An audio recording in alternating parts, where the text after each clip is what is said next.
The next shelf is gonna be my favorite.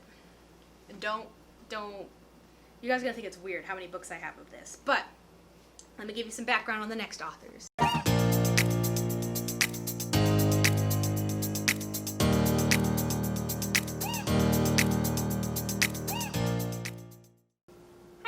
Welcome back to my channel. My name is Jacy, and I'm in the midst of still moving in. I'm decorating, and I started to compile everything that I wanted to put on my bookshelf, and I thought it would be fun to do a whole separate video about what goes into my bookshelf, some of the books that I'm reading, and I figured because a lot of these items are very sentimental to me that you might learn a little bit more about me in the process.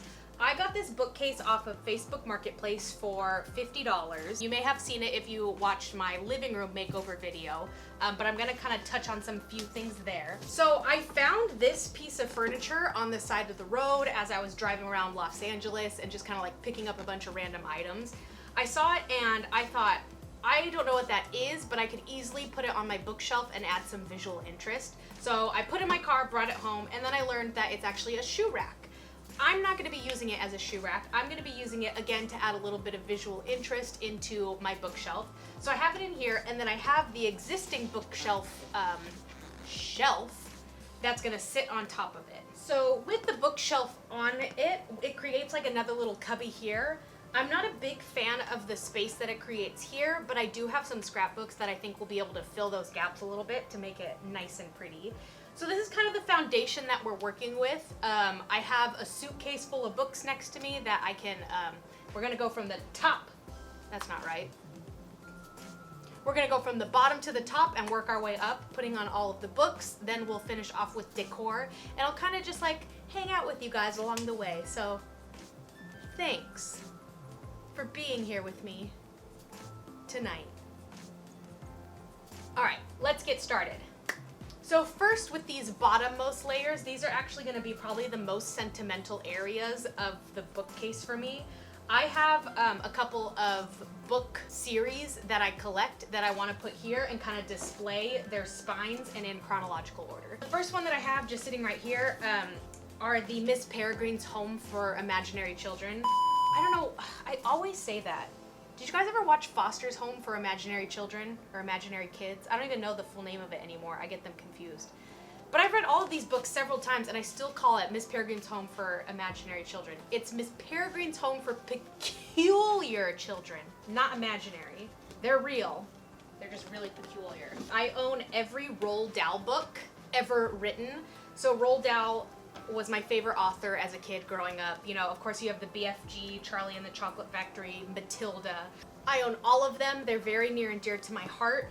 I also even own the How to Draw like Quentin Blake, who does all the illustrations for Roald Dahl, so that iconic style. These are my genuine books that I've had since I was a kid, and I always thought, oh, I want to keep them for when I have kids someday. I don't want kids now, but now I get to keep them and display them, and I'm super proud of them still. And the next series that I own is actually called a series. It is the Series of Unfortunate Events. This was another one of my favorite series growing up as a kid. A lot of these, I believe, are actually mine. Let's look. Yeah, so this one, it says Jacy White in like my 4th grade handwriting. I think I owned most of these as a kid, and I just don't know what happened to them. So like this one here is my brother's. It says Chad W. And then I remember it was eaten by our dog Tootsie. So it's like these 3 were ours specifically. And then as I got older and I realized I wanted to collect them all, I thrifted the rest. And it's kind of funny because it makes me happy like seeing that like another kid owned it. So like this one says Penelope. And like this used to be Penelope's book, you know? And I have another one that says Chris. Like it's just cool that they were loved by somebody else before, but now I got to keep them all. So I have every series of Unfortunate Events except for the last one. I can't find the last one anywhere anytime I go thrifting, and I refuse to buy it because thrifting to me is more of like a treasure hunt. Like it's more of a thrill when you find the exact book that you're looking for. So I'm still on the hunt for the last one. So I have all of them except one. So let me put these in chronological order and stack them up. Look how perfectly that fits. And if I get the 13th one, it'll fit right in this little area here. So for the top shelf, for the first series up here in Adult World, so the bottom is kind of like my more nostalgic series that I grew up with. These top shelves are going to be the books that I read now, that I will continue to reread because of either the author, the main character, or just the overall genre. So the first person of that is actually Dan Brown. So Dan Brown is super cheesy. He was like the Stephanie Meyers for people who thought they were too good for Twilight back in the day. But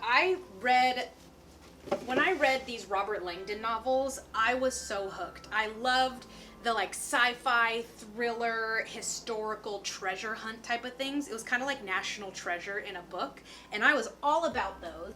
And so from that point, I think there was a hot minute where I was like, Dan Brown's my favorite author. And you know what, to be fair, he probably is still like in my top 5 favorite authors. So yeah, so Dan Brown is super easy to collect because he doesn't have that many books. For comparison, my mom's favorite author is James Patterson. And homeboy writes a book a week, I swear. Like, I don't know how many ghostwriters he has on his team, but it's wild. But my mom collects his books, and she has 63 of them. She texted me that last week because she was looking at her collection. And that's not even all of them. Like 63 books, that's a lot for an author. I have like 7 by Dan Brown, and I'm happy. Over here, I'm gonna put some miscellaneous books that I have that aren't part of a series, but that I still really love.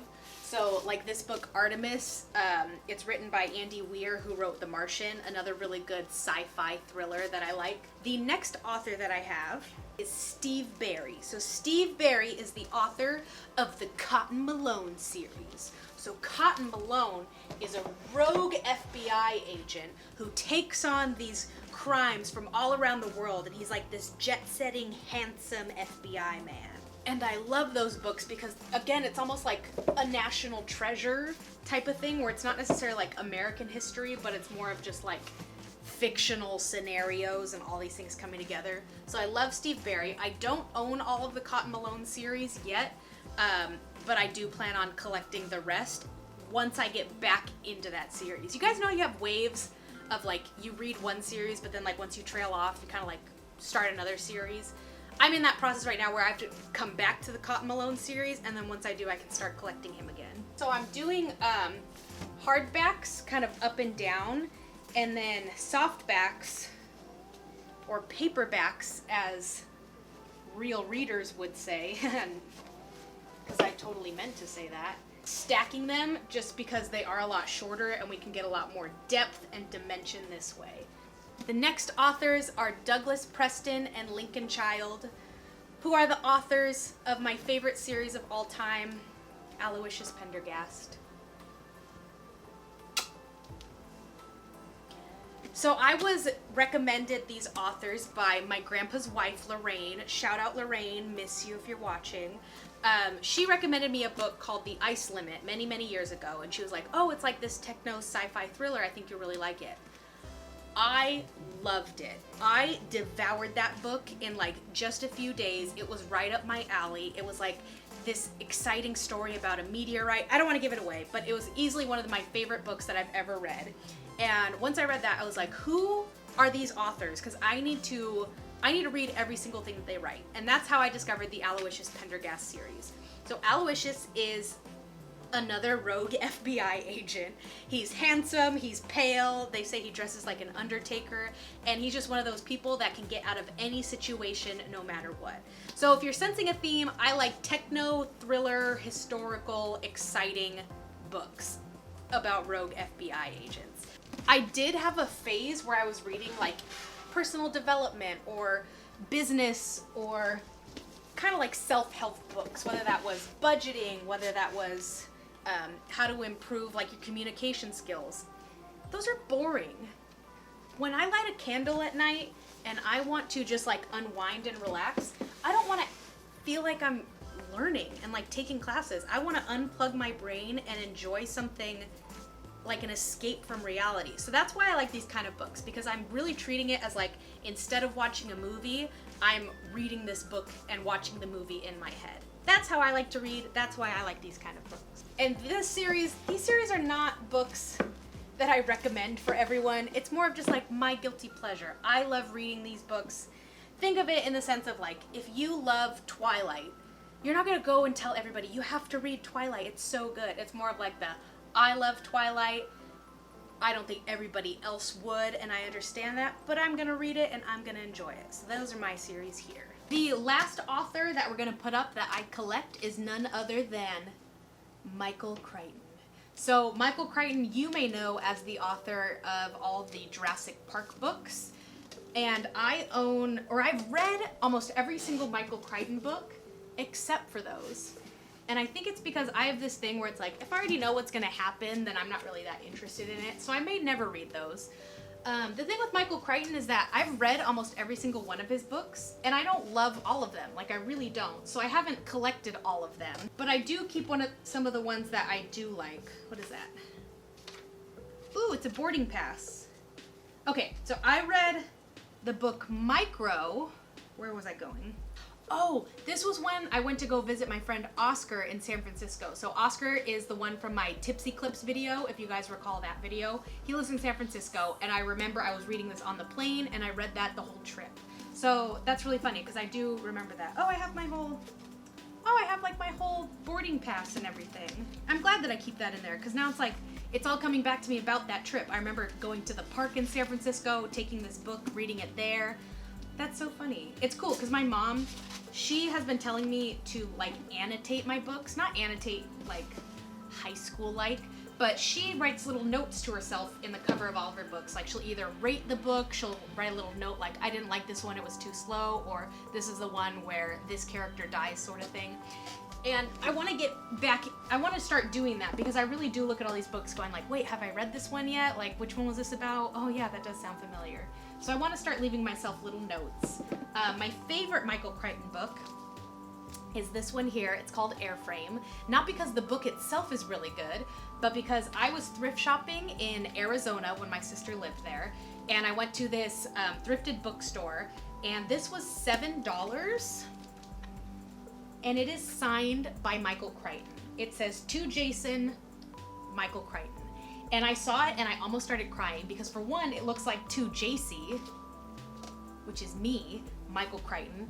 But Michael Crichton, I don't know if you knew this, but he passed away. So it kind of just felt like a weird divine light that I was meant to own this book. And so now it's like I have a real piece of signed literature by one of my favorite authors. So that is one of my favorite books on the bookshelf. I have these like file holders for my office area. So since I have extra room on this shelf, I'm going to put them here. This shelf is going to be my scrapbooks and my mementos. So one of my prized possessions is, I'm going to give you guys a little tidbit about me that you may not know. You may not know this because it's been, since I've started this channel, we've been under quarantine because of the coronavirus. So one of my favorite pastimes has been canceled, and that pastime is I love musicals. I've had season tickets to the Pantages Theater for many, many years with my mom, and this is my playbill binder of all of my playbills that I've seen. Not in my life, because I wasn't always collecting them, but there are about 50 playbills in here of all of the musicals that I've seen. So that's like a little fun fact. I bet you guys didn't know that about me. So I saw Hamilton twice, Book of Mormon. That's funny I opened to this page because Book of Mormon is actually my all-time favorite musical. Whereas my least favorite musical of all time was A Bronx Tale. Holy moly, that show sucked. We got Cats, we got Fiddler on the Roof. So this is something that I treasure because I love my musicals, and it's also really cool when, you know, there's like a former Broadway star who becomes really famous. I can go back to my playbills and be like, wait, did I see them in Dear Evan Hansen or not, kind of thing. So I love that item. I have 2 coloring books, I'm just gonna throw in here. 2 of my other prized possessions. These are my prized possessions to where if my apartment's on fire and I could only grab one thing, it would be these scrapbooks. So my mom is a big avid scrapbooker. She made me my own personal scrapbook documenting my high school years, and then another one documenting my college years. So looks like this is my college scrapbook, so a little sneak peek of college Jacy. Don't want to give too much away. But yeah, so this is just a really important keepsake to me. She put a lot of hard work into this, a lot of documenting the 3.5 years that I was there. So let's see what this one is. This is high school freshman Jacy. If you guys want to pause it and look, because that's all I'm going to show you, because it's really embarrassing. But that's high school Jacy and college Jacy. So these fit perfectly on this little shelf that I was able to create here. I have another photo album, not really a scrapbook, but this one's a taller one. So I think for now, I'm just gonna keep it in this the little cubby that I created over here, and we'll make that work. So all that's left on the bookshelf is we're gonna decorate the top and add all of our finishing touches. The last and most important series that I own, Harry Potter. If you guys didn't know, I have a Harry Potter tattoo, literally of Harry Potter's likeness. Obviously, it's a very important series to me. It's my favorite. I don't really need to explain. You get the hype. I love Harry Potter. So I figured for this top area, this bookshelf was a little bit shorter than what I actually wanted. But that turned out okay because I can add some height by making this a little themed section for Harry Potter. So I have here my trunk of all of my Harry Potter books. They're all in here. Alohomora.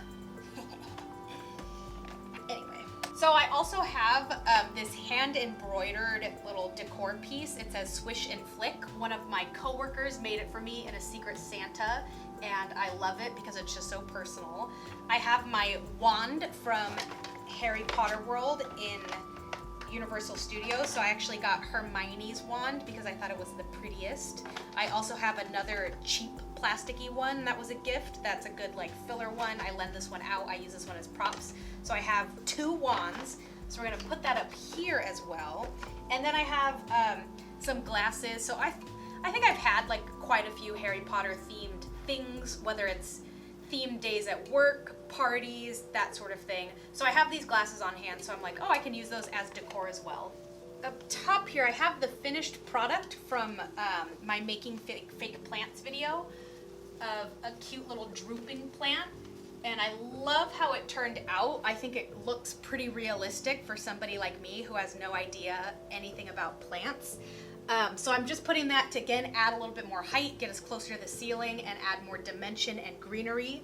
I'll go to the other side and fix it, but I like the way that looks. So this is my Harry Potter corner. In this corner is gonna be my USC corner. So that is where I went to college. I have my yearbook. Oh, it's heavy. I have my yearbook of the year that I graduated, which is actually really funny because 1, I didn't do anything in college. I'm not in this yearbook, so I wouldn't have been in the yearbook anyway. But 2, I actually graduated early, so I bought the yearbook of the year that I should have graduated, but instead I graduated early, so I'm really not in the yearbook. So I was technically in the yearbook before. It's kind of confusing, but this is more of just like a keepsake to remember that this was the year that I went there. All my friends are in this yearbook. I'm just not.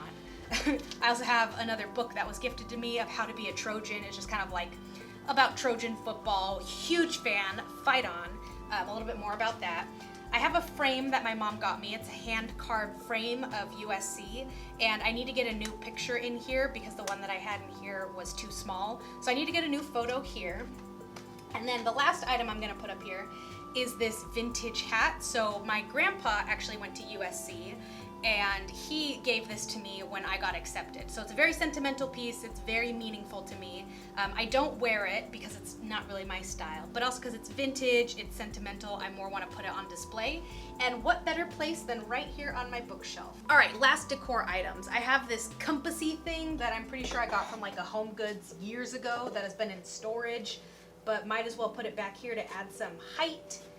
I have another fake plant from my Making Fake Plants video, and so I'm just gonna put that here to add more greenery and depth, something along those lines. I have another little thing that I've had for years that's been in storage, so we're just gonna put that up here to give a little bit more visual interest. I have a candle. I have a little essential oils bottle I can just keep right here. This is another one of my prized possessions. It's a little crystal pig. So growing up, my favorite animal was a pig. And it was one of those things where, you know how when you guys like something, everybody just gifts you that one thing over and over again because it's so easy. Like for me now, it's Harry Potter. I loved pigs and everybody gifted me pigs. But this one was really special to me because my grandpa gave it to me, and shortly after he gave it to me, he passed away. So it's one of my favorite possessions. It does have a chipped ear because my brother's stupid cat, Dave, knocked it off the counter like dumb cats do. So I will never forgive him for that. But I'll put my little crystal pig here. And then for these remaining cubbies, it's kind of just like all the miscellaneous stuff. So I have like more photo albums of just like little ones that like I want to keep because they were either gifts or they're sentimental, but like they're little. So they kind of fit perfectly right in these little cubbies. Do you fit? And then another very sentimental item, I have another pig, but this one's also one of my favorites because this was gifted to me by one of my best friends in elementary school, and she actually passed away too. So that's another very sentimental piece to me. Again, 2 pigs, both that were gifts, both by people who passed away, so I love those. We're gonna just put a frame here. In this frame is back in my days when I used to play soccer. I was a club soccer player, and I like the frame. I might replace the photo or I might keep it, but just another thing that I had in storage that I had to take, so we'll put that there. And then lastly, I just have a little bin for some of my camera and filming equipment. So I have SD cards, another external hard drive, USB drives, that sort of thing. So I'll probably get a cuter one of these because this is just another little plastic tub, but I had plenty of those on hand, so I'll just slide that in there for now and it'll work. So I think our bookshelf is done. Let's take a look. All right, so I love the way that the top turned out. I love the extra height that it gives us. We have our Harry Potter section, our USC section, going down into my Dan Brown and Steve Barry books, then into my Aloysius Pendergast novels, then into Michael Crichton and some work stuff, as well as some more decor items. We have our scrapbooks, and then all of the books that I read as a kid, as well as some other miscellaneous areas. So I might clean up some of those cubbies a little bit just to make them look a little bit more uniform. But I like how that shoe rack turned out, you know? I think it adds a lot more dimension and it makes it look, even though it's not part of the bookshelf, it looks like it's all meant to be. So that was me stylizing and personalizing my bookcase. This is easily probably my favorite part in my entire apartment because it feels the most representative of me. You know, everywhere else it's kind of like, oh, I thrifted that, it was a hand-me-down, so it's sentimental, yes, but these are really things that I enjoy, things that I love, and I know I'm going to read these books over and over again. But I wanted to film this video because as I was kind of just assembling it, I started geeking out about like, oh, I want to tell people about this because I love these books and it's just a really good representation of me. So sorry if you don't care about all my rogue FBI agents, but I wanted to film this video regardless. So thanks so much. If you made it to the end, then double shout out to you. I really appreciate it. But I thank you guys so much for watching, and I hope you'll tune in the future. If you want to like and subscribe and join me on any more apartment videos, living in LA, or just hanging out with me, then I hope you'll join me in the future. Toodles!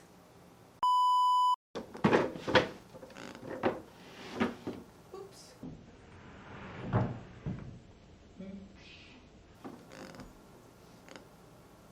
Something just popped off. I don't know what that's from. We're just gonna